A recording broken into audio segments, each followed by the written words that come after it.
right. So I got to tell you, we're just going to dive right in because when I was looking through all of your videos and your podcasts, one of the things that you mentioned was that you were talking about how you didn't have anxiety. You had, your life was going on kind of normally, and then you developed anxiety over time. And I wanted to start there because, one of the things that I found is that a lot of people who have anxiety don't know that they have anxiety. So I'm really curious to know, like, in your perspective, like, how does one go from having, like, I'm living the perfect life, everything's fine, I don't have anxiety, to realizing, oh, I might have what I thought only other people have? Like, how did you navigate that space? Well, I think that like a few things happened, right? I think that life impacted me. And, when I had a wonderful childhood where I was like happy, lucky, carefree, over involved and everything, and just like so excited to start each day. And then life happened, right? And I think that it was, while there are things that, like, looking back at my childhood when I was younger, that kind of stand out to me now, right? That are like, oh, maybe that was like a warning sign. It didn't impact me or consume my life the way that it did, like, in my early adult years. So I went from truly being this excited, like, pretty relaxed version of myself to like a shell of that person. And I feel like that transition that hit me like a ton of bricks made it so much harder for me to accept what was going on. Like, in my mind, it felt like last week I was this person, and this week I can't function. Like, this is becoming so consuming to me. But now, in the moment, it was so confusing. But now, looking back, obviously I can see. Hindsight's 2020. I can see I had Right. You can see what was happening then. Yeah, like, I had family issues going on. I had undiagnosed health concerns. I was being bullied before bullying was a thing. There was nothing our school could do to really support what was going on. All of these things kind of like triggered me at the right time. And I went from being this kid to this young person with all of these issues. Does that make sense? Absolutely. And, but I'm actually really curious about this because you talked about how, like, and you mentioned this in your talks too, that bullying before bullying was a thing, anxiety before anxiety was a thing. I think you and I were talking about mental illness, like, with our peers and our friends years and years ago, before it was a thing that people actually talked about. And so it was like this hidden kind of like space, and we're worried about judgment. My question, I guess, would be that, like, for, like, when you realized this, what were your thoughts about how you thought people would perceive you? Because, like, when we were younger, like, only crazy people were anxious, right? Only, like, only like, you're crazy. Oh my God, she had a nervous breakdown and had to Right. go to the hospital, right? That we talked about it in hushed tones, like. And for the people listening, these are all people who grew up at that time, and their parents were all the parents who were like, well, I walked barefoot up the hill and to go to Right. school, and suck it up, be quiet. Your pain should not infringe on my life.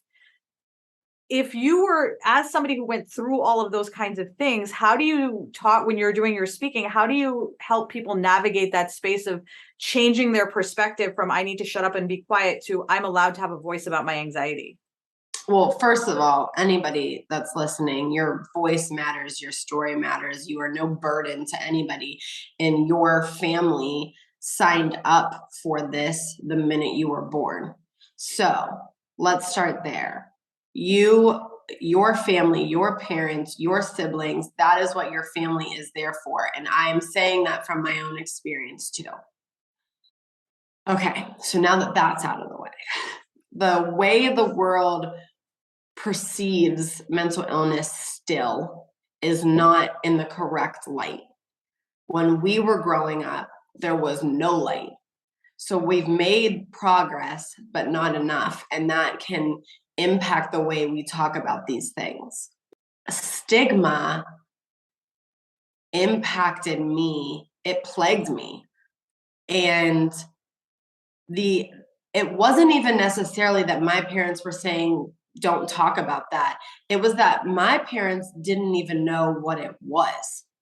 So they weren't telling me no, no, no. They were saying, what is this? So some of it is just a generational thing that like this wasn't being talked about, and that's not really anybody's fault, you know? Mhm. So I think what I aim to do with my story is to normalize this conversation. The more people like us that speak up, that share our stories, that show what success looks like in terms of mental stability, that shows how normal this is, that we can be grown-ups living full, successful lives that have everything that we could imagine that we've ever wanted, right? That we have our health, our happiness, our families, houses, whatever that is. Normalizing that gives other people permission to talk about their issues. So that's my goal, is to use what my obstacles and explain how stigma plagued me so that other people understand stigma is real, how you're feeling is valid, but that you don't have to hide because you have the same thing as me and I'm doing okay. Mm-hmm. I saw your there was you were in one of your videos, of which, by the way, if you guys haven't seen Jordan's web series that's on listenlucy.com, you should watch the web series. No, there's no should in here. You want to watch the web series. It's really, really good. And there's this one section where you were talking about how once you started talking about it, other people started coming to you and saying that you were talking about something that was meaningful to them, which is very similar to my experience, Mm-hmm. when I started talking about mental health among my peer group.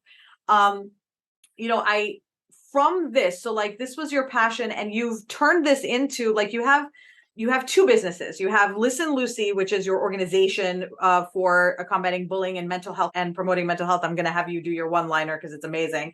But you also have the Corcoran Collective, which is your marketing agency. At what point did you determine that you wanted to turn this? Because you mentioned that there was a seed planted years ago, but you didn't know that that's what it was. At what point did you decide that you wanted Listen Lucy to be a bigger part of your life, that you didn't want to just talk about, anxiety with your friends and that kind of thing? You wanted to actually make it a platform for you to go and spread the word. I I don't, it's hard to explain. I feel like I always knew I had it inside of me. Like, I feel like I knew I could impact change and that I was someone that was willing to do it. And I just knew in my gut that my story mattered and that I had learned effective ways to describe something that's really indescribable. When you're discussing something that's invisible, it's very difficult to feel seen. Mm-hmm. And I've had experiences now where people have said to me, and I think you were alluding to whenever I wrote an article in my college newspaper, and people Mm-hmm. were coming up to me afterwards. And that's when the seed was planted, because what happened was I realize now that I was battling two things. So I had these undiagnosed mental illnesses, and then diagnosed, that were consuming me mentally, physically, spiritually, emotionally, everything. It consumed every minute of my day. And that was huge. Then I also was battling this enormous fear of people finding out. And that when I got rid of that, Mm-hmm. it opened up so much more room for me to heal and learn and thrive. And I realized once I shared it, I was liberated from that fear. And that the response I got, I'm sure people judge me and talk shit behind my back, whatever. But the people that reached out to me, I'm sure they still do, but the people that reached out to me were saying, thank you, and how brave of you, and I'm feeling this way too. And it released that, like, I remember physically feeling weight like coming off of my body when I started getting these messages. And I knew I wanted to create a place where people could get that same acceptance, that same feeling, so that they know they aren't alone, they aren't wrong, they aren't messed up, they're just different. And that's okay. It's actually celebrated here. And then let's get rid of that so we have more room to heal. So, you're actually hitting upon something that I think a lot of my audience really struggles with, because most of my listeners come from a space of they're business owners, and the thing that they're afraid of is being found out, right? So they're boutique owners, they're coaches, they're organizers, and for them, it's interesting because a lot of them tell me how important mental health is to them and all the stuff that they're doing, but they're afraid to talk about that as part of their business. So you're perfect for this conversation because you're all about the mental health and you run a PR agency. So here's my question. They hesitate to share about anything that is true to them because they're afraid of being judged and being found out. How do you think this level of honesty and transparency and and authenticity contributes to our success? Or how do you think the philosophy that we've all brought with us, which is keep your work and personal separate, there's no room for emotion in business, that there's no crying in baseball, that kind of philosophy that we brought with us, how do you think that kind of thing has hurt business owners? And what is it that you feel like they need to tap into and kind of to release that fear of being judged, so that they can share their authentic self? And how do you think that impacts their success? I think that was a really long rounded question, but no. I get it. I totally get it. And I think from answering from the PR perspective, people love a human interest story. So people now in 2022 want to feel connected to the owners of the businesses that they are shopping at. So if there are 7 boutiques lined up and they all sell basically similar items, right? Like you're the customer, you're the ideal customer for these 7 things. Why are you going to choose number 1 out of 7? Why are you going to choose number 3 out of 7? And people want to feel connected and want to support people that share similar things. Sharing that human side of you is beneficial. Now, what I can tell you from the PR perspective is don't just throw stuff against the wall and see if it sticks. Take your time, figure out your message, figure out what you want to be, what you are comfortable sharing. You do not need to share every intimate detail of your struggle, of your story, of your cause. I don't even do that. And I share my story for a living. I know what I feel comfortable sharing. My saying with Listen Lucy is you cannot set yourself on fire to keep other people warm.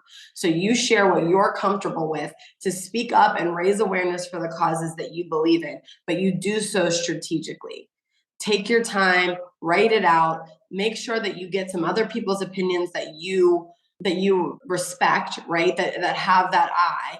And that way you can be ready for any sort of response to it.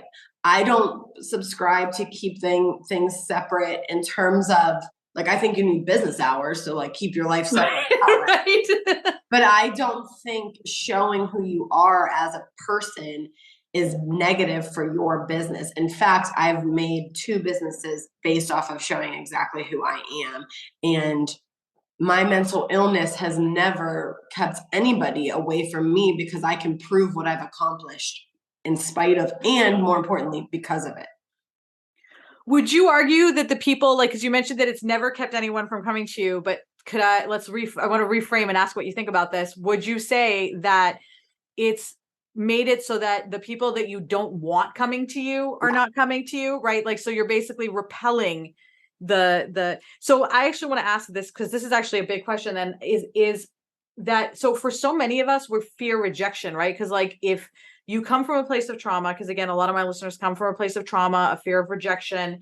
One of the things that I learned, and I think it just was like an aha moment. I don't know how I imagine there was a lot of information that suddenly kind of all congealed at once. And I suddenly realized, wow, I'm never going to be able to get people to absolutely adore me or love what I have to offer unless I have also people who really, really don't like me, right? You can't have both. But that's really hard for somebody who has rejection trauma and is terrified of being rejected. What are your thoughts on that kind of thing for business owners who have a fear of rejection, especially in this social media age? I think that's very fair. I think it's a thing. That's exactly what I mean in terms of don't just rush into it. Let's think through and make a strategic plan on how you're going to share. Now, when I say this next part, understand that I am your audience, right? So I understand this is so much easier said than done. But if there are people that don't like it, then those aren't your people. and that's okay. And I think sometimes when we're business owners, when we're entrepreneurs, and we're like, I remember being in this constant state of like desperation to succeed. And that the idea of having people not like my message was terrifying to me, because how was I going to get business? How was I going to get schools? How was I?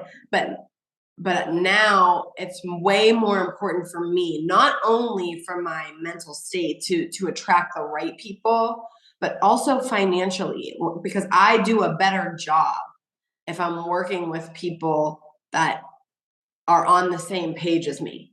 You know, I can produce better results on the PR end if they just know who I am. There's no secrets. I know what I can do from a PR and marketing standpoint. And I don't want people to come to me and drain me mentally, financially, and to bring out the worst in me. That's not what I got into business to work for myself for. So I understand the weight of me saying those people aren't your people. Like, okay, well, I still got bills to pay. I think that the patience with that, like, you might have to eat a little bit of crow from time to time, but eventually, now I'm 9.5 years in, I can be selective now. And I know I can vet people and know who's going to fit with me. And then I make that decision. And that's a really cool place of power to be in now, coming from everyone's going to hate me. No one's going to trust me. I have mental illness. I'm crazy. So to switch that mental perspective, and now for me being like, I'll see if I want to work with you. You know, that's the goal. And then you don't let them reject you. Like, okay, anyway. So question for you. Did you work with a therapist to help get through some of these things, to like figure your way through all of these? Because like one of the things that I really encourage my listeners to do is get a therapist if you can, as well as you can. Like, did therapy? Yep. All right. I With your therapy talk. Therapists. And I have been in therapy for almost 2 decades. Now, to be fair, it ebbs and flows. Like right now, I'm seeing my therapist once a month. Like 5 months ago, I was seeing them once a week. So I know in this stage of my life and my journey with my mental health, I know when to increase and decrease. Yep. I have stopped therapy at times. I have changed therapists at times. It's all part of it, evolves with me as I evolve.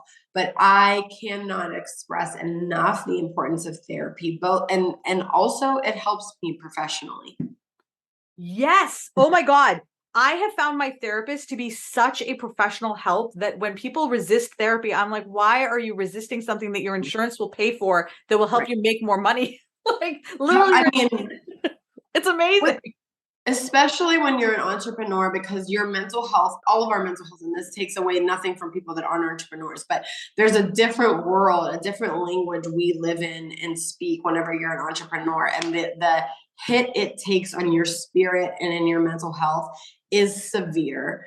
And you can feel 30,000 emotions in 1 hour of like, I'm never doing this again. I'm going to work for myself. I can take over the world. I mean, it's like you're in this emotional roller coaster. So I think my therapist has helped me remain grounded and understood, and to not be so reactionary whenever there is something personal happening with my business. I think that's the key, is like the roller coaster. I think a lot of us think that we're just on a roller coaster, but what we don't realize is like you actually have the capacity to stabilize that roller coaster and like make it safer. But I think a lot of us feel like this is just how it is. And I think that that's also a philosophy of our parents' generation, is this is just how it is. The world is this way. Suck it up. I think it's really weird now realizing how much agency we actually have in our lives. For sure. The idea of just like rub some dirt on it and deal. Like, if I could rub some dirt on this. If only I could do that. If only it just required dirt.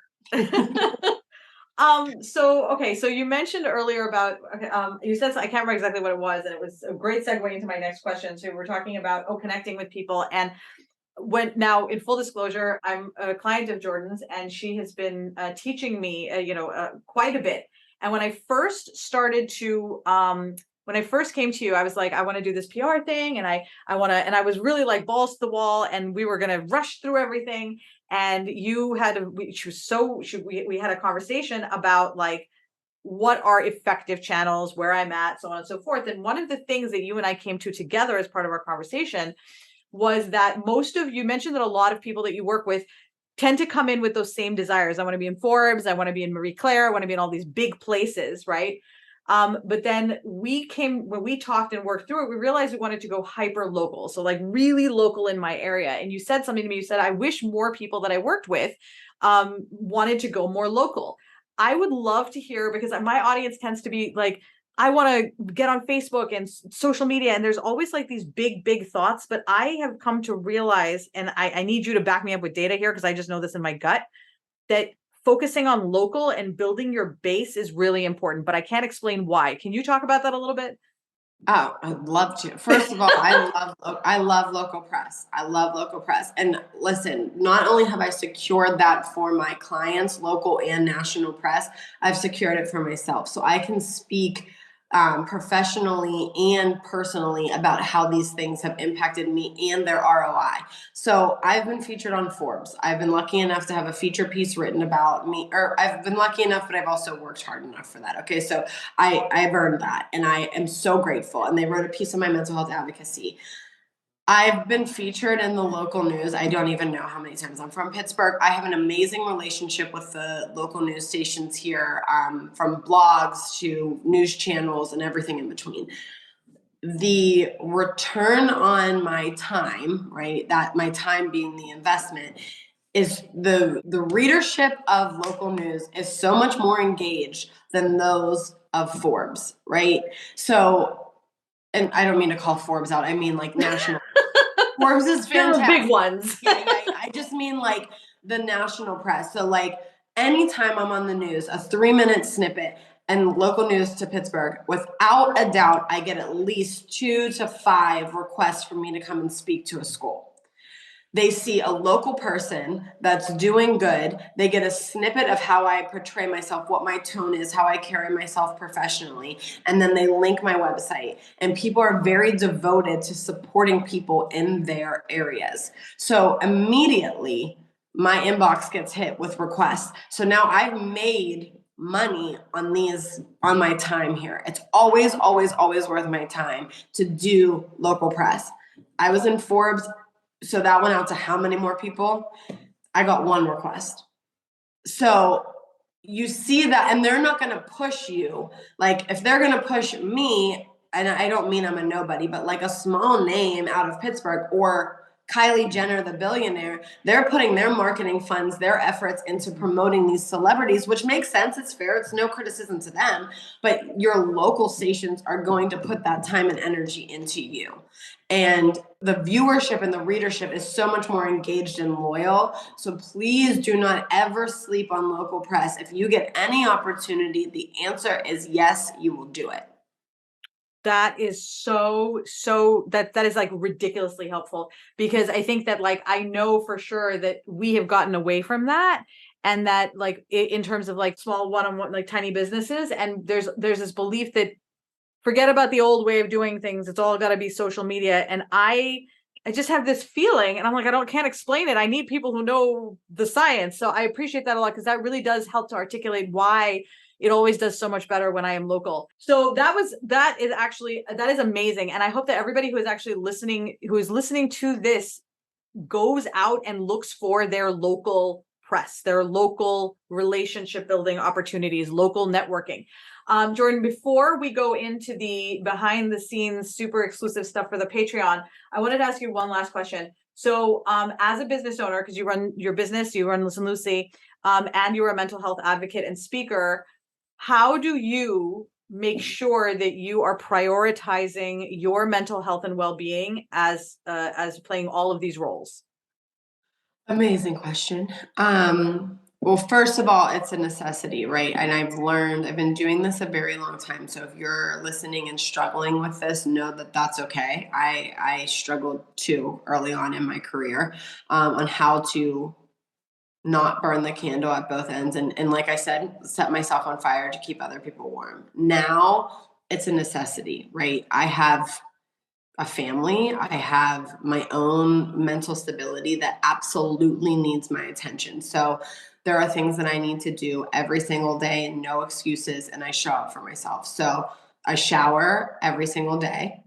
I turn my computer off before I give my kids dinner. I check back in after I put them down for bed. I allow myself to do that.